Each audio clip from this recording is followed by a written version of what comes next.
ରାତି ପାହିଲେ ଚନ୍ଦ୍ରଗ୍ରହଣ ଆପଣ ସମସ୍ତେ ଜାଣିଛନ୍ତି କି ସ୍ୱତନ୍ତ୍ର ଭାବରେ ଏଇ ସମୟରେ ପାକ ନିଷେଧ ଅଛି, ଏଇ ସମୟରେ ସରିବ ଚନ୍ଦ୍ରଗ୍ରହଣ ସବୁ ଲେଖା ଅଛି ଜାଣିଛନ୍ତି ଆପଣ। କିନ୍ତୁ ବିଭିନ୍ନ ଗଣମାଧ୍ୟମ ଆଉ ସୋସିଆଲ ମିଡ଼ିଆରେ ଆସନ୍ତାକାଲି ଗୋଟେ ଚର୍ଚ୍ଚାର ବିଷୟ ରହିବ ଚନ୍ଦ୍ରଗ୍ରହଣ।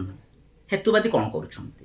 ମୋ କହିବା କଥା ସେମାନଙ୍କର ସଂଖ୍ୟା କେତେ, ସେମାନଙ୍କୁ କାହିଁକି ଏଇ ଚନ୍ଦ୍ରଗ୍ରହଣରେ ଏତେ ପ୍ରାଧାନ୍ୟ ଦିଆଯାଉଛି? ସେମାନେ ଯାହା ବି କିଛି କରୁଛନ୍ତି ଛାଡ଼ି ଦିଅନ୍ତୁ ନା ସେ ବିଧର୍ମୀମାନଙ୍କୁ, ସେମାନଙ୍କୁ ଅଯଥା ସେମାନଙ୍କର କାର୍ଯ୍ୟକଳାପକୁ ବାରମ୍ବାର ପ୍ରସାରଣ କରାଯାଇକି ଆମ ଧର୍ମ ଉପରେ ଆର କିଛି ଖରାପ ପ୍ରଭାବ ପଡ଼ୁଛି। ଆମର ବ୍ୟକ୍ତିଗତ ମତ, ଆପଣ ନିଜର ମତ ବି କମେଣ୍ଟ ସେକ୍ସନରେ ଲେଖିପାରିବେ। ମୋ କଥା ଭୁଲ ଥିଲେ ମୋତେ ଗାଳି ବି ଦେଇପାରିବେ। କଥା ହେଉଛି କାଲି ଯେତେବେଳେ ବିଭିନ୍ନ ଗଣମାଧ୍ୟମରେ ଡିସ୍କସନ୍ ହେବ ସେତେବେଳେ କିଛି ସାଇଣ୍ଟିଷ୍ଟ ହୁଅନ୍ତୁ କିମ୍ବା ଆମର ଜ୍ୟୋତିର୍ବିଦ ହୁଅନ୍ତୁ, ଉଭୟ ବସିକି ଗୋଟେ ଆଲୋଚନା କରିବେ କି ନାଇଁ ବିଜ୍ଞାନ ସମ୍ମତ ଯୋଗୁଁ ଏଇଟା ହୁଏ କି ଆମର जो आमर कहे शास्त्र सम्मत चंद्रग्रहण एमती भी हुए, तो तादेह गोटे निर्यास बाहर एमती हुए। किंतु किसी जगह देखिए डिबेट काली बसते हेतुवादी जो मैंने आम धर्म विरोधी कथा कहते कि चंद्रग्रहण सूर्यपराग सब किसी नुह, आप बिरियानी खाईपर सब खाईपर कि देखुना आम खाऊ एसबू बसईकी कि जो आक्टिविटीज को प्रसारण कर लगुनि आम हिंदुत्व उपर किसी बहुत किसी प्रभाव पड़ुची। से संख्या केते अल्प, से किसी भी करुँच अन्य धर्म जो मैंने अच्छा हिंदू धर्म छाड़ी अन्य संप्रदायर जो लोक अच्छा से चंद्रग्रहण मानु नथिबे, से जहाँ ज्वेलर्स खाए पी करुवे सब करेंगे से कौन देखुं कि ना ना।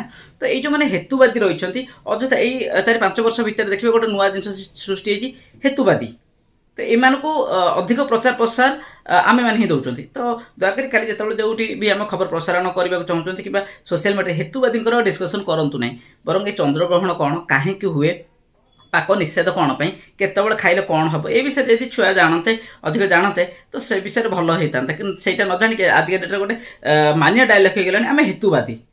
आमर भी बहुत लोक अच्छा निज धर्मीय लोक मैंने जो मैंने कि धर्म को मानते नहीं से गोटे यही छोटिया गली सुविधा हो कहूँ आम हेतुवादी।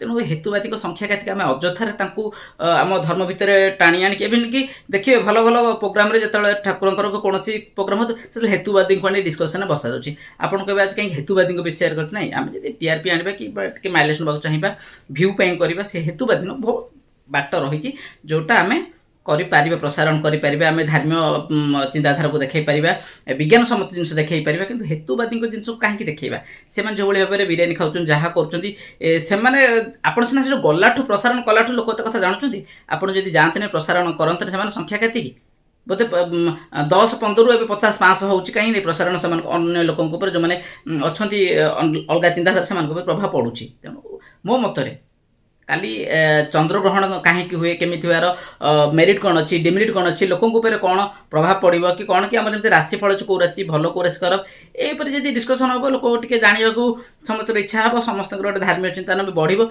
हिंदुत्व हिसाब से आमको भी भल संख्या जी कि विज्ञान सम्मत भी कहीं केमती हुए कौन हुए से पिला टे जानवे। हेतुवादी कौन करुँच हेतुवादी बिरियानी खाइले हेतुवादी यहीटा खाइले हेतुवादी कहते धर्म फर्म किसी ना किसी ग्रहण आपड़ खाईपर गोटे भल दिन मिली एकजुट भोजी कर प्रमोट न करी आम चलतु आम हिंदुत्व कथा बोल विज्ञान सम्मत भी गोटे पार्ट अच्छी कहीं केमती हुए सेटा को तर्जमा कर जापर। कि हेतुवादी कहीं कथा जी भूल थी कि कौटी मुझे किसी भूल कथा कही आप मत गाड़ी देपर कि निजे कहतु हेतुवादी प्रसंगटा को यह भाव में एक चंद्रग्रहण भाई एक भल दिन में से अधिक हाइलाइट करेंगे से कौन कर एक्टिविटीज को अधिक हाइलाइट करवा यहाँ ठीक हो विचार करूँ।